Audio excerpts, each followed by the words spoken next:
Hi everybody, welcome to Bokeh. We're going to do a new series today called Filmography.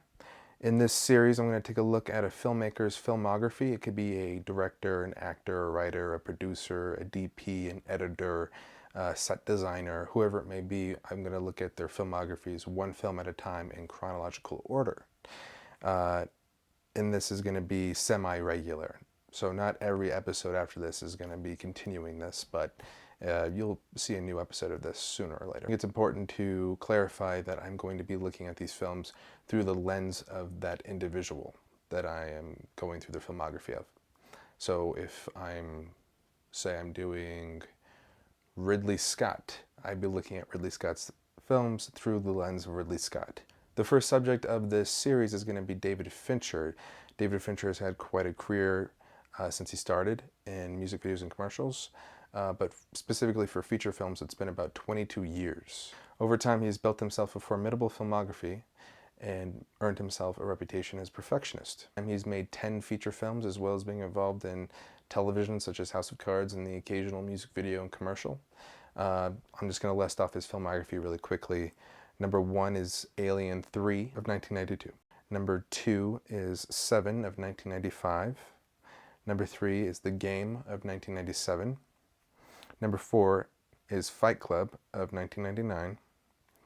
Number 5 is Panic Room of 2002. Number 6 is Zodiac of 2007. Number 7, The Curious Case of Benjamin Button of 2008. Number 8, The Social Network of 2010. Number 9, The Girl with the Dragon Tattoo, 2011. Number 10, Gone Girl of 2014. Since we're doing the filmographies in chronological order, the first film of David Fincher's would be Alien 3. He was following in the footsteps of Ridley Scott with Alien and James Cameron with Aliens, and that's two impressive films and two even more impressive filmmakers. Before Fincher came on to Alien 3, it was in development hell. It had gone through several different rewrites, several different ideas, a couple of different directors, and none of it had worked out. The most famous of all these stories is the wooden planet idea by Vincent Ward, which involved a planet completely made out of wood that was inhabited by these sort of Catholic monks. The interesting thing is that film was actually in its early stages of production when they pulled the plug, or more accurately, when Vincent Ward walked off after having a lot of confrontations with the studio and the producers, realizing he didn't have control. The film was in the early stages of development when Vincent Ward actually quit because he cited constant interference from the studio and a lot of development hell issues with them rewriting the script without him knowing, or them demanding certain rewrites and him not wanting to oblige, them spying on him. And so he quit. David Fincher was hired to replace him, and he took on a film that had already sunk $7 million into sets and a script that was no longer going to be used. So he had quite the task ahead of him, already with a budget that was sort of spiraling out of control. An interesting thing I learned from the behind the scenes was that David was viewed as a good shooter. In a sense, of course, no one knew David Fincher was going to be David Fincher. So they thought, hey, we're going to give this guy good pages, and he's going to shoot them fantastically. But other than that, he doesn't really know what he's doing in terms of story or with the actors. He's just a really good shooter. And that was the mentality that the producers in the studio had of him.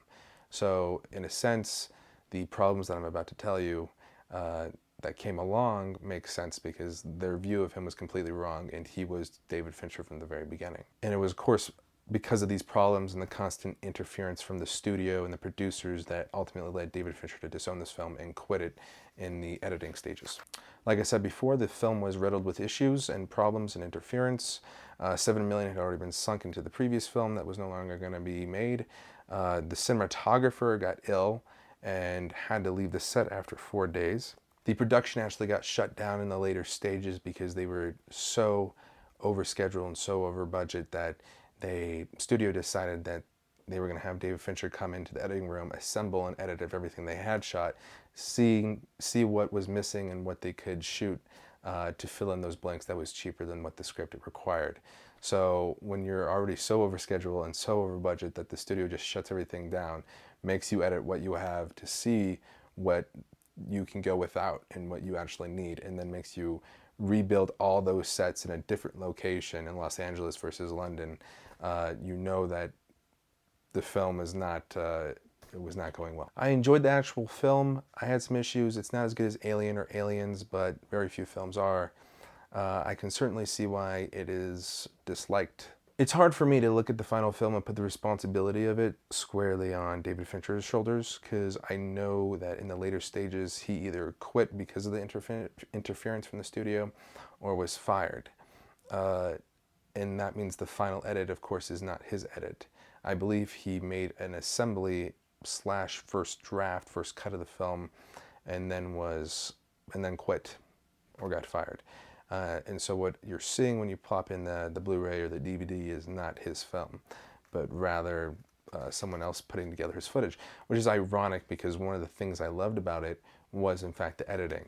However, I'm sure the assembly cut is a lot different and a lot nicer. The editing, like I said, that I liked, there's many great transitions, and it's just very smooth and visible editing. Which is something I like a lot. The performances and therefore the characters were very enjoyable to watch, and perhaps one of my favorite parts. Charles S. Dutton's character, Dillian, if I'm saying that right, or Dylan, was particularly fun to watch. Him leading a bunch of convicts in the Christian religion was sort of semi-hilarious but very entertaining. The visuals of the film, and specifically the framing of the shots, were great. Of course, it was a Fincher film. The lighting by the cinematographer Jordan Cronenweth was awesome. It just goes to show you that David Fincher was a visual master early on in the filmmaking process. The opening of the film consists of the credits interspliced with shots of Ripley's spaceship crashing and an alien sort of like impregnating her with a smaller alien. It's very creepy, and it was a very fun opening, and something that I was really excited for, because I knew going into Alien 3 that it wasn't supposed to be good as Alien or Aliens. However, from that opening, everything steadily went downhill, and the ending was a complete, it fizzled. It wasn't very good. So when your opening's good, but your film's bad, there's nothing that can be made up there. If anything, a film should get better as it goes along and not worse. And to talk more about the ending, they introduced a lot of characters that weren't set up well in the film beforehand, and it just made the ending seem like there's a lot less stakes to it. There's very low stakes. All the characters that you'd already cared about were sort of gone. Surprise, it's Alien. You can't forgive a bad ending. That's the most important part of the entire film. So sadly enough, this failed there. So my overall impression of the film is that it's certainly worth watching. I would recommend that you watch it, even though it's not nearly as good as the first two Aliens and not David Fincher's best work that I've seen so far. I haven't seen all of his films, but I'm confident in saying this is probably his worst film. It's not a bad film. In the grand scale of all films made, I don't think it's a bad film. I think it's an okay film. And, knowing that it wasn't his edit of the film makes me forgive him 100 times more. But I would certainly say watch it still. So the film didn't feel quite fully realized, and I think that was the issue. It felt like there was another barrier that Fincher had yet to push through, and that was probably due to the interference in the editing. But it sort of feels lukewarm in a sense. It could have been hot or cold, and that would have been interesting, but instead it was lukewarm. Anyways, like I've talked about, the behind-the-scenes stuff of the film, the story behind the film, that's all 100 times more interesting than the actual film. Like I've talked about already. So I'm going to point you to some articles below in the description. I would recommend checking those out. They'll give you an idea of the story of the development and the production hell of the film, and it's just all around very interesting stuff. Anyways, thanks for watching. Go ahead and check out those articles below in the description. Go ahead and check out Alien 3. It's worth it. Even though it's not great, it's worth it. And I'll see you next time.